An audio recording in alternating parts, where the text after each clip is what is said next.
सुकुमार नाम का एक युवक था जो एक छोटे से गांव में रहता था। उसका जन्म एक साधारण किसान परिवार में हुआ था, जहां जिंदगी की हर सुबह संघर्ष की नई कहानी लेकर आती थी। उसके पिता दिन रात खेतों में मेहनत करते थे और मां घर के कामों में जुटी रहती थी। सुकुमार शुरू से ही एक समझदार और शांत स्वभाव का लड़का था। उसकी आंखों में सपनों की चमक थी और दिल में कुछ कर गुजरने का जुनून। लेकिन हालात ने उसे हमेशा झुकाकर ही रखा। गांव का स्कूल 5वीं तक ही था और उसके बाद पढ़ाई के लिए शहर जाना पड़ता था। सुकुमार पढ़ाई में बहुत अच्छा था, लेकिन पैसों की तंगी ने उसे अक्सर किताबों से दूर कर दिया। उसके पिता की आमदनी इतनी नहीं थी कि वह शहर में पढ़ने का खर्च उठा सके। फिर भी किसी तरह 8वीं तक की पढ़ाई गांव के पास के स्कूल में पूरी की। लेकिन जब 9वीं में दाखिले की बात आई तो घर में भारी चिंता का माहौल बन गया। मां ने अपनी कुछ पुरानी साड़ियों को बेचा, पिता ने खेत गिरवी रख दिया, तब जाकर वह शहर पढ़ने गया। शहर की चकाचौंध सुकुमार को बहुत अलग लगी। गांव का सीधा सादा लड़का जो अब तक मिट्टी की खुशबू में जी रहा था, वह अब सीमेंट की दीवारों और भीड़भाड़ में खुद को खोया हुआ पा रहा था। लेकिन उसने हार नहीं मानी। सुबह अखबार बांटना, शाम को दूध पहुंचाना और फिर रात में पढ़ाई, यही उसकी दिनचर्या बन गई। जब सारे लड़के सो रहे होते तब सुकुमार किताबें खोलकर सपनों की दुनिया में खो जाता। समय बीतता गया।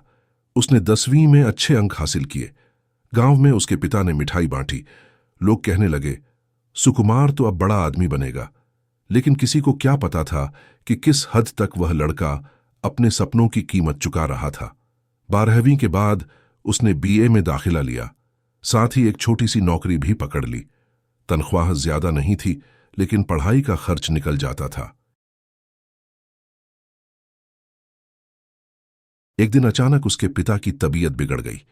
गांव से खबर आई, अस्पताल ले जाना पड़ा है। सुकुमार ने दौड़कर पैसे इकट्ठे किए, कुछ दोस्तों से उधार लिया और गांव पहुंचा। अस्पताल की हालत और पिता की आंखों की बेबसी ने उसे भीतर तक झकझोर दिया। मां की सूनी आंखों में सवाल थे, अब क्या होगा बेटा? सुकुमार के पास कोई जवाब नहीं था। इलाज चलता रहा, लेकिन कुछ ही दिनों में पिता की मृत्यु हो गई। घर की जिम्मेदारी अब सुकुमार पर आ गई थी। मां और 2 छोटे भाई बहन को संभालना, खेत की देखभाल करना और खुद की पढ़ाई जारी रखना, यह सब कुछ अब उसकी जिंदगी का हिस्सा बन गया था। उसने नौकरी छोड़ दी और गांव लौट आया। खेत में काम करने लगा, बच्चों को ट्यूशन देने लगा ताकि कुछ आमदनी हो सके। लेकिन उसका सपना अभी भी जिंदा था। एक दिन कुछ समय ने फिर करवट ली।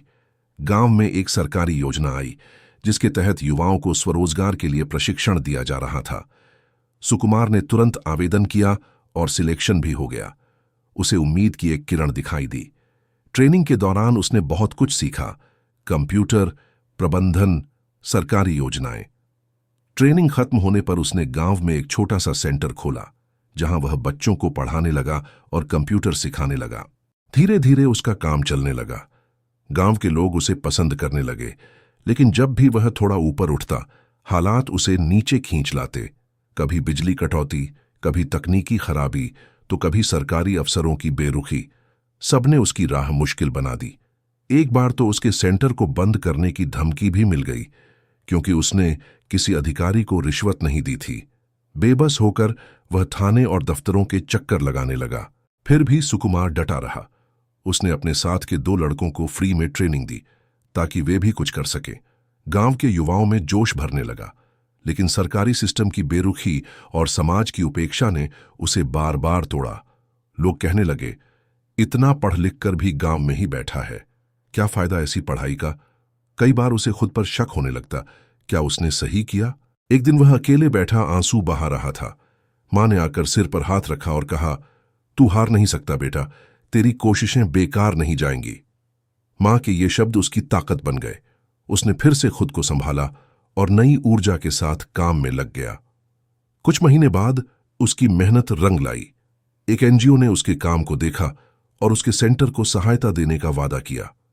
नए कंप्यूटर मिले, छात्रों के लिए स्टेशनरी मिली और सबसे बड़ी बात, अब गांव के बच्चों को एक उम्मीद मिली। धीरे धीरे वह सेंटर पूरे जिले में चर्चा का विषय बन गया। लोग दूर दूर से आने लगे, सुकुमार की पहचान बनने। लेकिन जिस सिस्टम से वह लड़ रहा था, वह आसानी से हार मानने वाला नहीं था। कुछ लोग उसकी तरक्की से जलने लगे, झूठे आरोप लगे, जांच बैठी। लेकिन इस बार सुकुमार न डरा न टूटा। उसने हर कागज, हर प्रमाण पेश किया और अंततः उसे न्याय मिला। अब वह न केवल अपने गांव के बच्चों को बेहतर भविष्य दे रहा था, बल्कि खुद को भी एक नई पहचान दिला रहा था। आज भी जब वह शाम को खेत के किनारे बैठता है तो आंखें भर आती हैं।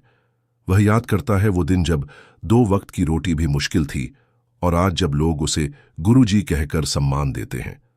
उसकी बेबसी की कहानी हजारों युवाओं के लिए प्रेरणा बन चुकी है, लेकिन सुकुमार आज भी खुद को वही साधारण गांव का लड़का मानता है, जो बस ईमानदारी और मेहनत से आगे बढ़ना चाहता है।